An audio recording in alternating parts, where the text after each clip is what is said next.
Friends, हम लोग महासागरीय धाराओं की उत्पत्ति को देख रहे थे और पिछली क्लास में हम लोगों ने जो भंवर होता है इसको समझा।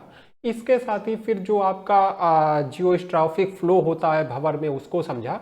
एक मैन स्पाइरल को समझा। तो ये सारी चीज़ें हम लोगों ने देख ली थी। अब देखिए, कुछ और भी ऐसे फैक्टर हैं जो महासागरीय धाराओं की उत्पत्ति में योगदान देते हैं। जैसे महासागर में जो तापमान है, जो लवणता है और जो घनत्व है, इसकी वजह से महासागरीय जल का संचरण होता है, या कह लीजिए ओशियन करेंट्स महासागर में दिखाई देते हैं।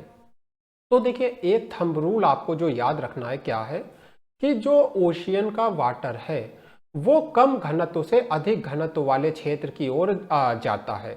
यानी कि जहां पर कम घनत्व है वहां से पानी किधर जाएगा? अधिक घनत्व वाले क्षेत्र की ओर।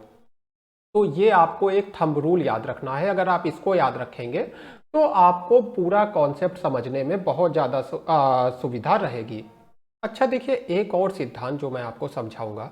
एक तो देखिए प्रवाह हो गया जो सागर की सतह के ऊपर होता है, यानी कि जो आपका लगभग 200 मीटर की गहराई तक केवल प्रवाह होता है। तो एक एग्जाम्पल से समझते हैं। मान लीजिए ये सागर का पानी है जो सागर की सतह पे यानी सरफेस पे आगे बढ़ रहा है। लेकिन देखिए, एक इसमें और चीज होती है कि पानी की डाउन वेलिंग होती है, यानी पानी नीचे की ओर जाता है और फिर ये जो पानी है फिर से वापस से मुड़ करके और इसकी अप वेलिंग होती है। तो अभी के लिए इतना ही समझिए और फिर अब मैं आपको ये पूरा कॉन्सेप्ट थोड़ा सा डिटेल में बता दूंगा कि किस तरह से ये वर्क करता है। तो पहली चीज हम लोग समझते हैं, तापमान में भिन्नता जो है ओशियन वाटर सर्कुलेशन को, या फिर कह लीजिए जो ओशियन करेंट्स का सर्कुलेशन है उसको किस तरह से टेम्परेचर प्रभावित करता है।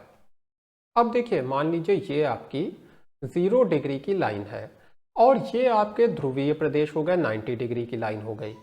तो देखिए, हम लोग जानते हैं कि जो हमारी विषुवत रेखा है इसके ऊपर टेम्परेचर ज़्यादा रहता है और यहाँ पर जो पानी है उसका घनत्व कम रहता है। अब इस चीज़ को हम लोगों ने जब देखिए पढ़ा था टेम्परेचर वगैरह को, तो हम लोगों ने बहुत ही डिटेल में डिस्कस किया था।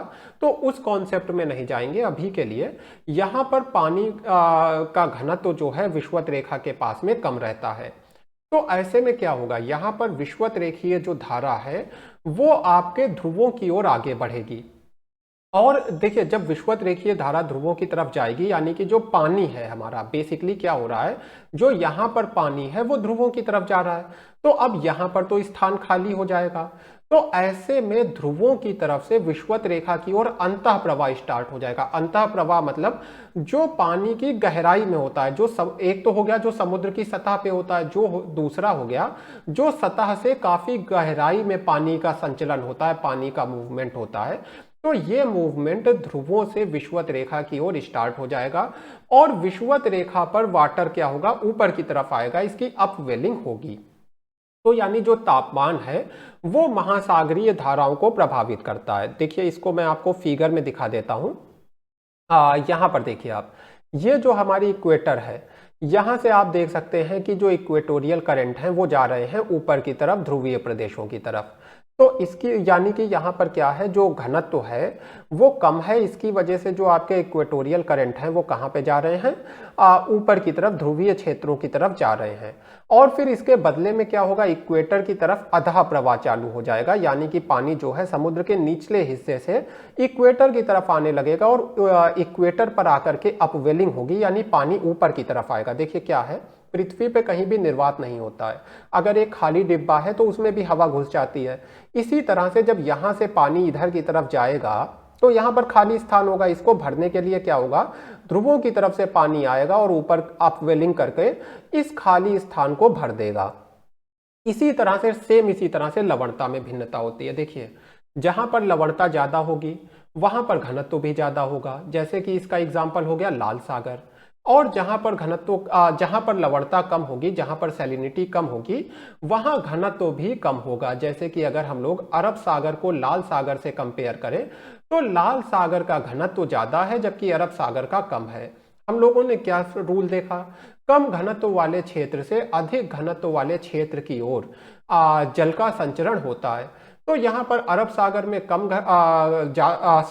घनत्व है और लाल सागर में ज्यादा घनत्व है। तो अरब सागर से लाल सागर की ओर जो जल धाराएं हैं, जो आप कह लीजिए ओशियन करेंट्स हैं, उनका संचरण होने लगेगा। ये लवणता की बात हो गई। जहां पर लवणता ज्यादा है जैसे लाल सागर में, वहां पर घनत्व भी ज्यादा है। और जब घनत्व ज्यादा है तो इसकी वजह से जो कम घनत्व वाले क्षेत्र हैं जैसे अरब सागर, वहां से लाल सागर की ओर यानी अधिक घनत्व वाले क्षेत्रों की ओर जो ओशियन करंट्स हैं वो मूव करते हैं। अच्छा देखिए, जो सागरीय जल का घनत्व है ये तो लवणता और तापमान का ही रिजल्ट होता है। एक पूरा वीडियो मैंने आपको दिखाया है इसके ऊपर।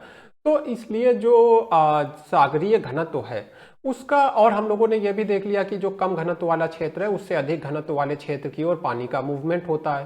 तो जाहिर सी बात है, जो लवणता है, जो तापमान है, इसकी वजह से जो सागरीय जल के घनत्व में भिन्नता आएगी वो ओशियन करेंट्स के मूवमेंट में हेल्प करेगी। फिर देखिए, अगर वाष्पीकरण और वर्षा की बात करें, बहुत ही सिंपल बात है, जहां वर्षा ज्यादा होगी वहां पर सैलिनिटी क्या होगी, कम हो जाएगी। जहां पर वर्षा कम होगी, वाष्पीकरण ज्यादा होगा, वहां सैलिनिटी बढ़ जाएगी।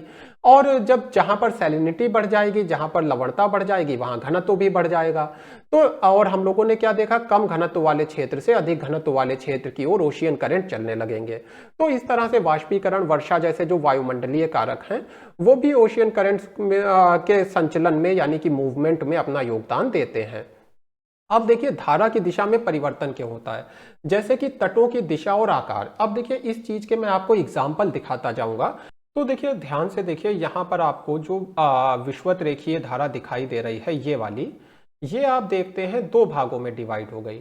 ये दो भागों में क्यों डिवाइड हो गई, क्योंकि जो ब्राजील का तट है वहां पर ये टकराई, और टकराने के बाद ये तट का आकार ऐसा है कि इसने जो धारा है इसको दो पार्ट्स में डिवाइड कर दिया। एक पार्ट आपका अमेरिका की तरफ चला गया, पूर्वी अमेरिका के तट के सहारे, और एक पार्ट किधर चला गया, यही ब्राजील तट के सहारे, और जो पूरा दक्षिण अमेरिकी हिस्सा है उस दिशा में चला गया। तो यानी कि जो तट का आकार है वो धारा की दिशा को प्रभावित करता है। फिर देखिए, अगर तलीय आकृतियों की बात करें तो एक विविल टॉमसन नाम की रिज है यानी कटक है। ये विविल टॉमसन नाम की रिज कहाँ पे है, स्कॉटलैंड के पास में है। तो जब यहाँ पर स्कॉटलैंड के पास में जब विविल टॉमसन रिज के पास गल्फ स्ट्रीम धारा पहुंचती है तो गल्फ स्ट्रीम धारा की जो दिशा है वो बदल जाती है। गल्फ स्ट्रीम धारा थोड़ा सा दाहिनी ओर मुड़ जाती है। तो ये आपका हो गया तलीय आकृतियों का प्रभाव। मौसमी परिवर्तन बहुत ही सिंपल बात है, जब हवाओं की दिशा में परिवर्तन होगा तो इसकी वजह से जो महासागरीय धाराएं हैं उनकी दिशा भी बदल जाएगी। जैसे कि जब मानसून की दिशा में परिवर्तन होता है उसकी वजह से हिंद महासागर की जो सागरीय धाराएं हैं, जो ओशियन करंट्स हैं, उनकी दिशा भी बदल जाती है। और पृथ्वी का परिभ्रमण, कोरियालिस बल के बारे में ऑलरेडी मैं आपको पढ़ा चुका हूं। तो कोरियालिस बल काम करने लगता है पृथ्वी के परिभ्रमण की वजह से, जिसकी वजह से धाराओं की दिशा में भी परिवर्तन आ जाता है। तो अब देखिए, आपका जो महासागरीय धाराओं से संबंधित कॉन्सेप्ट था वो क्लियर हो गया है। अब हम लोग सीधे सीधे अलग अलग ओशियन करेंट्स को डिस्कस कर लेंगे और उसके बाद ये चैप्टर खत्म हो जाएगा। इसके बाद मैं आपको अप वेलिंग और डाउन वेलिंग के ऊपर एक क्लास दूंगा जिसमें डिटेल में मैं आपको ये चीज बताऊंगा। उसमें मैं आपको कन्वेयर बेल्ट वगैरह जो है इसके बारे में भी बताऊंगा। उसके बाद एक चैप्टर में हम लोग जो प्रवाल है इसके बारे में डिस्कशन करेंगे, और इसके बाद हम लोगों का जो आपका ओशियनोग्राफी है, समुद्र विज्ञान है, ये कंप्लीट हो जाएगा।